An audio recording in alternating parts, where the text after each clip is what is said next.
Sapat naman kaya yung pisong dagdag pasahe para sa mga jeepney drivers at operators.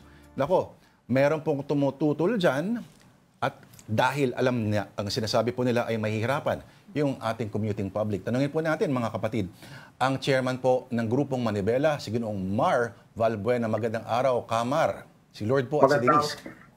Magandang hapon po, Sir Lord and Ma'am Dayan. Magandang hapon po at magandang hapon po sa lahat po ng ating mga taga-subaybay. Denise po, sir.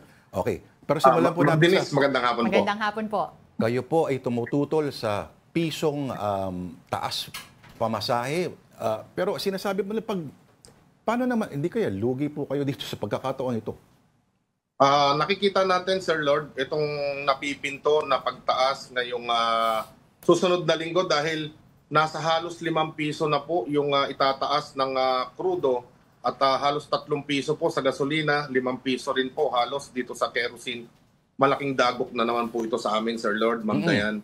Kaya po yung 1 peso, malaking dagok din po ito. At pahirap na naman yung 1 peso per increase din sa ating mga mananakay. Opo. Kasi kaya po kami tumututol last week, itong nakaraang araw, Sir Lord, Ma'am Dayan, dahil nga po yung pronouncement ng ating LTFRB chairman na ang sabi niya ay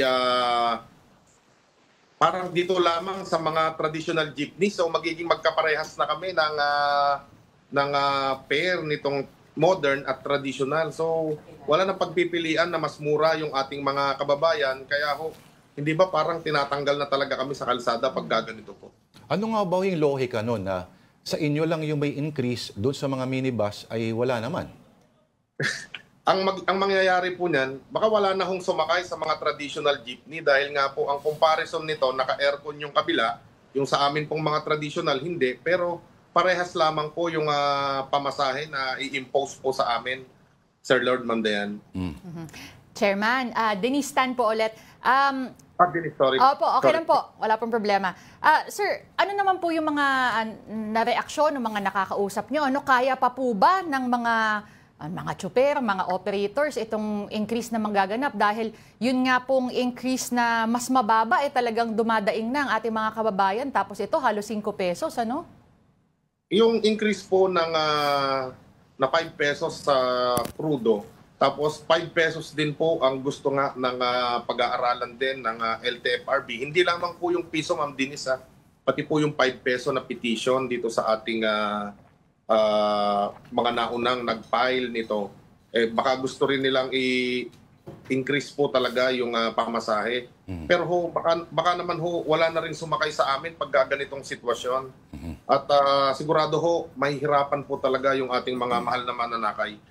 Siyempre, binabalanse din po natin na kaya nga po itong mga jeepney ay pangmasang transportasyon.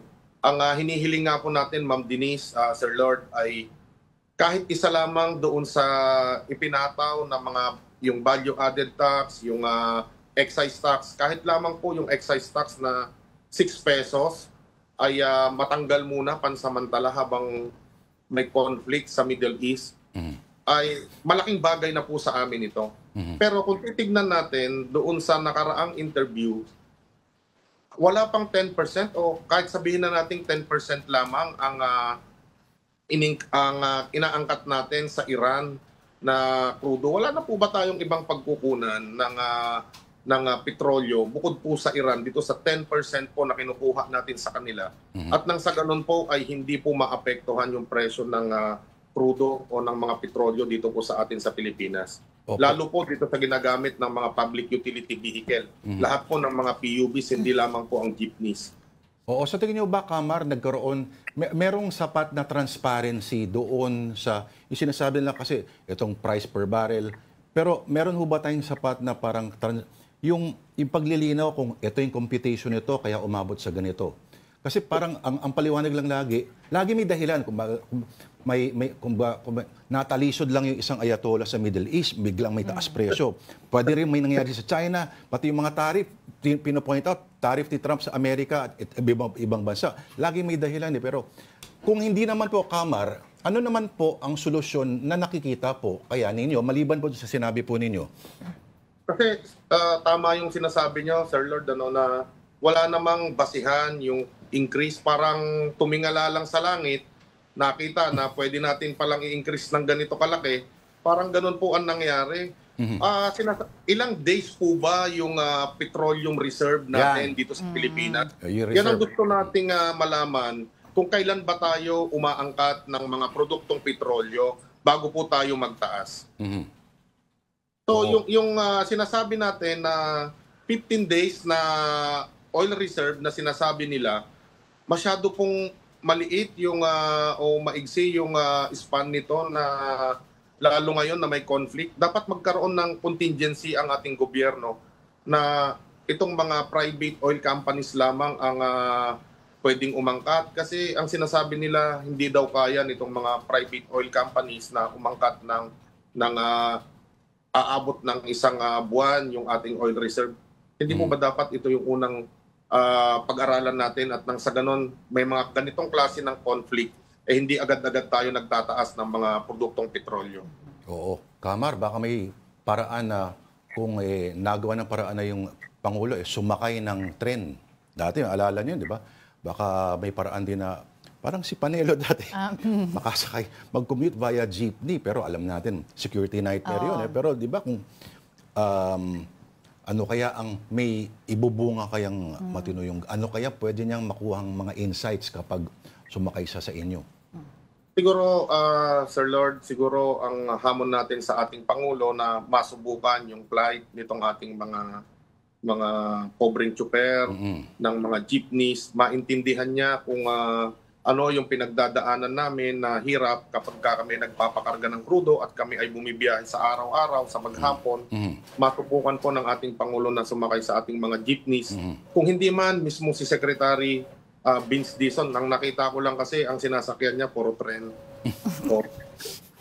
Siguro with all due respect kay Secretary at sa ating Pangulo, makapagpadala kayo kung hindi man po kayo ay makita yung totoong kalagayan ng pampublikong transportasyon. Barya-barya lamang po ang sinisingil natin dito. Opo. Hindi po siya kalakihan.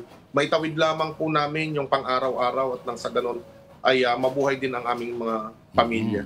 Pwedeng maranasan yung dalawang aspekto as pasahero and as driver din. 'Di ba? Para makita gaano yung hirap na kailangan pagdaanan sa isang araw. Alright. May tanong ka ba, Denise, kay Mr. Valdez? Sige, matanong ko na lang din, pihit lang akong konti, Kamar, no? Meron na bang update dun sa modernization program? Baka you can enlighten us. Opo, Ma'am Denise, patuloy po yung dialogo natin sa ating butihing Secretary, Vince Dizon, sa LTO din. Pero yung LTFRB kasi, hindi pa natin nakakadialogo hanggang sa ngayon. Hindi ko alam kung closed door policy ba ang in-impose sa Manibela. Kaya hindi ho kami makatungtong sa opisina ng LTFRB. Kasi ang hinihiling natin ay ma-extend muna pansamantala itong ating mga provisional authority o aming mga prangkisa at nang sa ganon, yung aming mga motor vehicle, mga jeepney, UB Express ay makapagparehistro po kami ng aming mga sasakyan. Ang estado po ngayon nitong aming ipinaglalaban, nasa dialogo pa rin po kami. At naghihintay po tayo na maibaba yung tamang memorandum circular na kami po ay pinapayagan na talaga na hindi po kami nakikipagpatintero sa kalsada at mapayagan na po kaming bumiyahe ng wala pong pangamba. Kamar, bago tayo magpatuloy, no? Okay lang hubay dalawang nasa likod ninyo. Sila hubay kumikilos pa. Parang... Opo, Sir Lord, Ma'am Denise, ito po kasi sila po ang aming regional president from Bacolod and Panay Island sa Region 6. Kasama po namin sila ngayon sa dialogue dito sa DOTR o pakikipag-usap para maliwanagan po yung ating mga kasamaan. So, Holy Trinity pa lang. makita sila doon sa probinsya at nandito ho talaga sila at ang sadya po nila ay para doon sa kabuhayan din ng ating mga pobreng tsuper at operator. Ganda ng framing nyo kasi parang Holy Trinity ng mga jeepney. Kamar, okay. May tatanong daw si Diane, Denise pala. Ano ba? Sige po. Kamar, una-una, magandang hapon din po sa mga kasangga nyo dyan. Na-mention nyo po si Secretary Dizon, at alam natin may usapan kayo nung nakaraan. Tatanong ko na lang din po, personal assessment lang po ng performance ni Secretary Dizon so far para sa inyo po. Ang pinaka maganda na pangyayari dito, Ma'am Denise, Sir Lord, bukas yung pintuan ni Secretary Vince Dizon ng DOTR para doon sa dialogo at kung ano man yung mga hinaing natin ay masolusyonan, pero ang pinapanawagan pa rin natin sa kanila ay yung mga hinaing natin masolusyonan po sana ng mabilis kasi marami pa rin po sa amin ang na-apprehend. Yung kung i-assess si Secretary Vince Dizon doon sa mga nauna, malayong-malayo.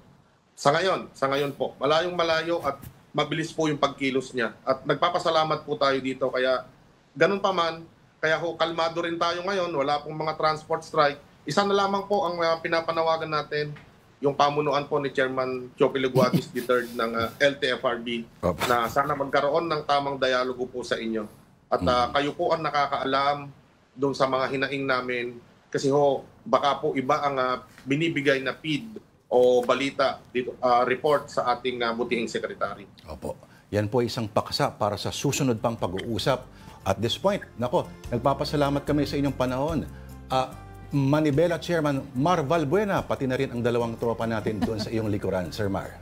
Maraming salamat po. Kaway naman po kayo, mga kuya sa likod. Kaway na. Ayan, Ayan, alright.